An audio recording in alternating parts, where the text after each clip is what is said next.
Hello everyone, welcome back to my channel. So ఈరోజు మనం 5 different type of job designations గురించి మాట్లాడదాం. Okay, like సాఫ్ట్వేర్లోనే ఉన్నాయి ఇవన్నీ. సో ఇందులో ఏంటంటే మనం ఎందులో అయితే కోడింగ్ స్కిల్స్ కావాలో అవి మాట్లాడదాం. ఓకే, అండ్ నెక్స్ట్ ఇంకొక వీడియో చేస్తా, అందులో వితౌట్ కోడింగ్ అంటే కోడింగ్ ఏదైతే కాదో కానీ సాఫ్ట్వేర్లో ఉండేవి దాని గురించి మాట్లాడదాం మనం. ఓకే, సో ఇందులో నేను 5 డెసిగ్నేషన్స్ గురించి చెప్తా. ఓకే, అండ్ ఫస్ట్ చెప్పింది టాప్లో ఉంది, లాస్ట్లో చెప్పింది అన్నిటికంటే లాస్ట్ అని అలా ఏం లేదు. నేను ర్యాండమ్గా చెప్తున్నా, అన్నీ సేమ్ లెవెల్లో ఉన్నాయి. ఓకే, సో మీరు నేను ఒక ఫస్ట్ చెప్పాను అనుకోండి, అందరు అదే పట్టుకొని నేను ఇదే నేర్చుకుంటాను అలా ఏం లేదు. ర్యాండమ్గా నాకు ఏది మైండ్లోకి వస్తే అది అలా చెప్తూ ఉంటా. ఓకే, లిస్ట్ వైజ్గా. So first one, full stock web developer. Okay, ఇప్పుడు ఫుల్ స్టాక్ వెబ్ డెవలపర్లు ఏంటంటే ఫ్రంట్ ఎండ్ ఉంటుంది, బ్యాక్ ఎండ్ ఉంటుంది. ఇప్పుడు ఫ్రంట్ ఎండ్ అంటే ఏంటి, నార్మల్గా మనకి ఏదైతే స్క్రీన్లో కనిపిస్తుందో అది. ఫర్ ఎగ్జాంపుల్ ఇక్కడ ఒక వెబ్సైట్ ఏమన్నా కనిపిస్తుంది, సో వెబ్సైట్ కనిపిస్తుంది, ఏదైతే బటన్స్ కనిపిస్తున్నాయి, యానిమేషన్స్ అవన్నీ ఫ్రంట్ ఎండ్ సైడ్లో వస్తాయి. ఓకే, సో మనం ఫ్రంట్ ఎండ్ని HTML, CSS, JavaScript use చేసి దాని తర్వాత ఇంకేమైనా ఫ్రేమ్వర్క్ యూస్ చేసి డిజైన్ డెవలప్ చేస్తాము. ఓకే, దాని తర్వాత బ్యాక్ ఎండ్ సైడ్. ఇప్పుడు బ్యాక్ ఎండ్కి వచ్చేసరికి ఏంటి, ఏదైతే సర్వర్స్ ఉంటుందో డేటాబేస్ని క్రియేట్ చేయడం, సర్వర్ నుంచి సర్వర్లో డేటాబేస్లో ఎలా స్టోర్ అవుతుంది, సర్వర్ అను ఫ్రంట్ ఎండ్ ఎలా మాట్లాడుతుంది, కమ్యూనికేషన్ ఎలా జరుగుతుంది, ఏపీఐస్ రాయడం, అవన్నీ బ్యాక్ ఎండ్లో జరుగుతుంది. ఓకే, సో ఇది ఫ్రంట్ ఎండ్ అను బ్యాక్ ఎండ్. ఇప్పుడు ఫ్రంట్ ఎండ్ బ్యాక్ ఎండ్ ఎలా నేర్చుకోవాలి ఏంటనేది దాని గురించి వేరే వీడియోస్లో మాట్లాడదాం. కానీ ఈ వీడియోలో జస్ట్ జాబ్స్ గురించి, ఏ జాబ్ కొంచెం మంచిగా నడుస్తుంది ట్రెండ్లో దాని గురించి. Okay, so first one full stock web developer, front end వచ్చేసింది, బ్యాక్ ఎండ్ వచ్చేసింది. Second one front end web developer, అంటే ఏదైతే ఫుల్ స్టాక్లో మాట్లాడామో ఫ్రంట్ ఎండ్ అని, అదే వేరే సపరేట్గా కూడా ఒక ఫీల్డ్. ఓకే, సో ఇప్పుడు కొంతమంది జస్ట్ ఫ్రంట్ ఎండ్ చేస్తారు, కొంతమంది జస్ట్ బ్యాక్ ఎండ్ చేస్తారు, కొంతమంది ఫుల్ స్టాక్ చేస్తారు. సో ఫ్రంట్ ఎండ్కి ఎలా ఉంటుంది అంటే చూడండి, ఇప్పుడు వెబ్సైట్ క్రియేట్ చేయాలనుకోండి, వెబ్ టెక్నాలజీస్ వచ్చిన డెవలపర్ కావాలి, లైక్ హెచ్టిఎంఎల్, సిఎస్ఎస్ అలా. For example mobile app create చేయాలనుకోండి, మొబైల్ అప్లికేషన్ డెవలప్ చేసేవాడు కావాలి. ఓకే, కానీ బ్యాక్ ఎండ్కి వచ్చేసరికి ఒకటే బ్యాక్ ఎండ్ ఉంటుంది. ఓకే, ఒక సెంట్రలైజ్డ్ బ్యాక్ ఎండ్ ఒకటే క్రియేట్ చేసేస్తారు. ఇంకా మీరు వెబ్ యాప్ వాడినా, వెబ్సైట్ వాడినా, మొబైల్ యాప్ వాడినా, వాచ్ యాప్ వాడినా, ఏం వాడినా కానీ, ఏం యూస్ చేసినా అక్కడ నుంచి డేటా వస్తుంది, అదేదైతే సింగిల్ బ్యాక్ ఎండ్ ఉందో. ఓకే, సో ఫ్రంట్ ఎండ్కి ఏంటంటే ఓపెనింగ్స్ కొంచెం ఎక్కువ ఉంటాయి, అంటే compare to back end. Full stock ఉంటాయి, ఫ్రంట్ ఎండ్కి ఉంటాయి, బ్యాక్ ఎండ్కి కూడా ఉంటాయి. కానీ ఇప్పుడు బ్యాక్ ఎండ్ ఏంటంటే ఒక్కళ్ళిద్దరిని తీసుకున్నా కానీ నార్మల్గా బ్యాక్ ఎండ్ క్రియేట్ చేయడానికి నార్మల్ కంపెనీస్లో, బేసిక్ కంపెనీస్లో వాళ్ళు క్రియేట్ చేసేస్తారు. కానీ ఫ్రంట్ ఎండ్కి వచ్చేసరికి వేరే వేరే చేంజెస్ అలాంటివి కొంచెం ఎక్కువ ఉంటాయి, కాబట్టి ఫ్రంట్ ఎండ్కి కొంచెం ఓపెనింగ్స్ ఎక్కువ ఉంటాయి. Okay, so first one full stock, second one front end. Third వన్కి వచ్చేసరికి mobile app developers. Okay, so ఇప్పుడు మొబైల్లో కూడా వేరే వేరే చాలా టెక్నాలజీస్ ఉన్నాయి, లైక్ మొబైల్లో నేటివ్ అను క్రాస్ ప్లాట్ఫామ్ రెండు ఉంటాయి. సో నేటివ్ అంటే లైక్ ఆండ్రాయిడ్ స్టూడియో అని ఒక సాఫ్ట్వేర్ ఉంటుంది, లైక్ ఎలా అయితే మనం విఎస్ కోడ్ వాడుతున్నామో అలానే ఆండ్రాయిడ్ స్టూడియో అని ఒకటి ఉంటుంది. సో ఆ ఆండ్రాయిడ్ స్టూడియోలో ఏంటంటే మనం జస్ట్ ఆండ్రాయిడ్ యాప్స్ క్రియేట్ చేయొచ్చు. ఓకే, అలానే for example iOS app create చేయాలనుకోండి, ఎక్స్ కోడ్ అని ఒకటి ఉంటుంది. ఆ ఎక్స్ కోడ్ని తీసుకొని మీరు ఐఓఎస్ యాప్స్ క్రియేట్ చేయొచ్చు. ఓకే, లైక్ ఐఓఎస్ అయినా కానీ, వాచ్ ఓఎస్ అయినా కానీ, టీవీ ఓఎస్ అయినా కానీ ఎక్స్ కోడ్లో క్రియేట్ చేయొచ్చు.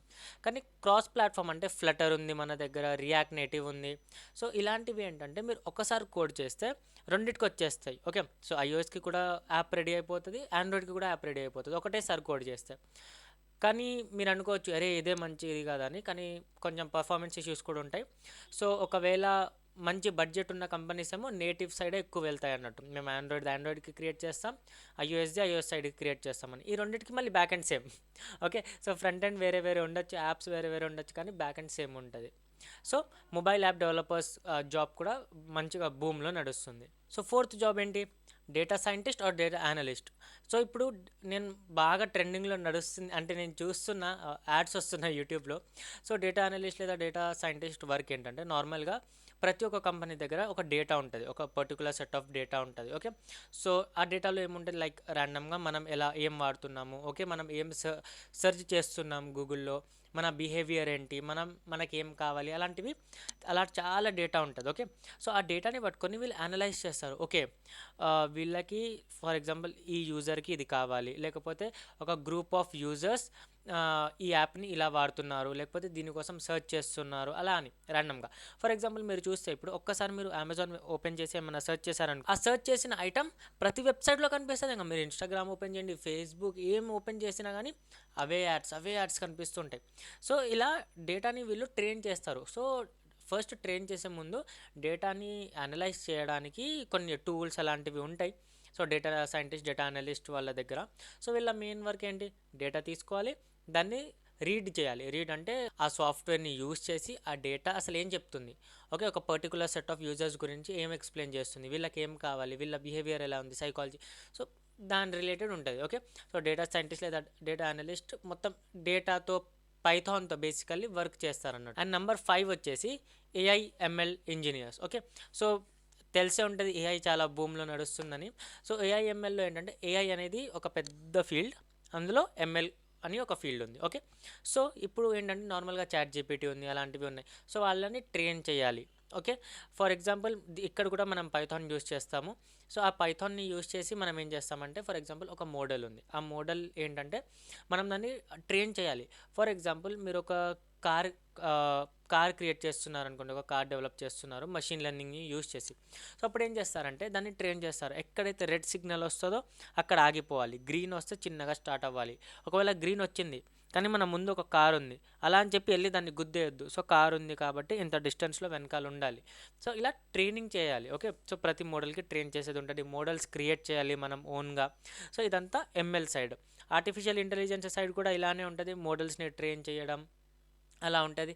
సో ఏఐ అను ఎంఎల్ ఇంజనీర్స్ కూడా ఉంటారు దానికోసం. సో బేసికల్లీ పైథాన్లో ఉన్న ఫ్రేమ్వర్క్స్ని, జావా స్క్రిప్ట్ని, వేరే వేరే లాంగ్వేజెస్ ఉంటాయి. ఫర్ ఎగ్జాంపుల్ కొంతమంది రూబీ ఆన్ రైల్స్ కూడా యూస్ చేస్తారు. సో ఇలాంటివి లాంగ్వేజెస్ అవన్నీ యూస్ చేసి మోడల్స్ని క్రియేట్ చేయడం, మోడల్స్ని ట్రైన్ చేయడం, ఇలాంటివి. ఇంకా నేను విన్నా Web3 అని ఒకటి ఉంది. లైక్ ఇప్పుడు మనం ఏదైతే డెవలప్ చేస్తున్నామో అదంతా Web2. Web3 అంటే బ్లాక్ చైన్తో పాటు Web3 అను బ్లాక్ చైన్ అంటారు, కాంబినేషన్తో నడుస్తుంది. సో అది ఇంకా కొంచెం ఏమంటారు, సెక్యూర్ టైప్ ఆఫ్ వెబ్ అన్నట్టు. అందులో కూడా అంటే మధ్యలో కొంచెం ఎక్కువ బూమ్ వచ్చింది, కానీ మధ్యలో మళ్ళీ మాయమైపోయింది. కానీ కొంతమంది అంటున్నారు బ్యాక్ ఎండ్లో బాగా వర్క్ నడుస్తుంది Web3లో అని కూడా. సో ఒకవేళ మీకు లైక్ చెక్ చేయాలనుకుంటే ఒకసారి Web3 గురించి కూడా మీరు చదవచ్చు. ఓకే, సో లైక్ ఒక ప్లస్ పాయింట్ అన్నట్టు. కానీ ఇవి కొంచెం అడ్వాన్స్ సైడ్ వెళ్ళిపోతుంది. Web3, block chain, AIML advance side వెళ్ళిపోతుంది. సో దానికంటే ముందు ఫస్ట్ మనకు కొంచెం ప్రోగ్రామింగ్ రావాలి. Okay, like basic programming, like language, data structures, అలాంటివి బేసిక్ లాంగ్వేజ్ అదంతా రావాలి ప్రోగ్రామింగ్. అవంతా వచ్చాక ఏఐఎంఎల్లోకి వెళ్తే బాగుంటుంది. కానీ నేను ప్రోగ్రామింగ్ నేర్చుకుని డైరెక్ట్ ఏఐఎంఎల్లో వెళ్తా అంటే తర్వాత మీరే వదిలేస్తారు. ఎందుకంటే నేను చాలామందిని చూసా, ఏం రాకుండా డైరెక్ట్గా ఏదైతే ట్రెండ్లో నడుస్తుంది డేటా సైంటిస్ట్ అని ఇటు అటు వెళ్ళిపోతుంటారు. ఒక 1 మంత్ చేస్తారు, ఆ 1 మంత్ కూడా ఏం అర్థం కాదు, వదిలేస్తారు. సో దానికంటే బెటర్ ఫస్ట్ ఏదో ఒక లాంగ్వేజ్ నేర్చుకోండి. Java, C++, Python, Java script, ఏదో ఒక లాంగ్వేజ్ నేర్చుకోండి. ఒకవేళ ఏం లాంగ్వేజ్ నేర్చుకోవాలి 2024లో, ఏ లాంగ్వేజ్ నేర్చుకుంటే బాగుంటుంది, బెస్ట్ ఉంటుంది, ఒకవేళ ఆ సజెషన్ కావాలంటే కామెంట్ డౌన్ చేయండి, వీడియో చేయండి అని. తప్పకుండా నెక్స్ట్ వీడియో దాని మీదనే వస్తుంది. ఓకే, సో అర్థమైంది కదా. టాప్ 5 అంటే ట్రెండింగ్లో నడుస్తున్న, కొంచెం ఓపెనింగ్స్ కూడా ఎక్కువ ఉంటాయి, మీకు జాబ్ వచ్చే ఛాన్సెస్ కూడా ఈజీ. ఓకే, అండ్ చాలా కోర్సెస్ కూడా ఉన్నాయి ఆన్లైన్లో. ఏం కోర్స్ ఫాలో చేయాలి, ఏ టాపిక్ ఎక్కడి నుంచి నేర్చుకోవాలి అని మీకు ఏమైనా డౌట్స్ ఉంటే నన్ను అడగండి. నేను యూట్యూబ్లో నేర్పిస్తున్నా, అలా అని చెప్పి నేను వేరేవి చెప్పకుండా అలా ఉండను. ఓకే, నేను నా వేలో నేర్పిస్తున్నా, కానీ మీకు ఇంకా తొందరగా నేర్చుకోవాలంటే మన కోర్సెస్ రికమెండ్ చేయమంటే అది కూడా చేస్తా. ఓకే, సో అలా ఏం లేదు పార్షియాలిటీ నా యూట్యూబ్ ఛానల్కి అని చెప్పి. ఓకే, సో 5 జాబ్ డెసిగ్నేషన్స్ టాప్లో ఏమున్నాయో అర్థమైంది కదా. సో చూడండి మీకు ఏం అర్థమవుతుంది, ఎక్కడ ఇంట్రెస్ట్ ఉందో, అండ్ నేర్చుకోవడానికి ట్రై చేయండి. స్టార్ట్ చేయండి ఇప్పుడు స్టార్ట్ చేస్తేనే 3-4 మంత్స్ తర్వాత జాబ్ వస్తుంది. సో ఒకవేళ వీడియో నచ్చితే లైక్ చేయండి, ఛానల్ని సబ్స్క్రైబ్ చేయండి, అండ్ ఒకసారి డిస్క్రిప్షన్ చూడండి, మీకు ఏమైనా ఇంపార్టెంట్ లింక్స్ దొరుకుతాయేమో అక్కడ. నెక్స్ట్ వీడియోలో కలుద్దాం. Until then bye.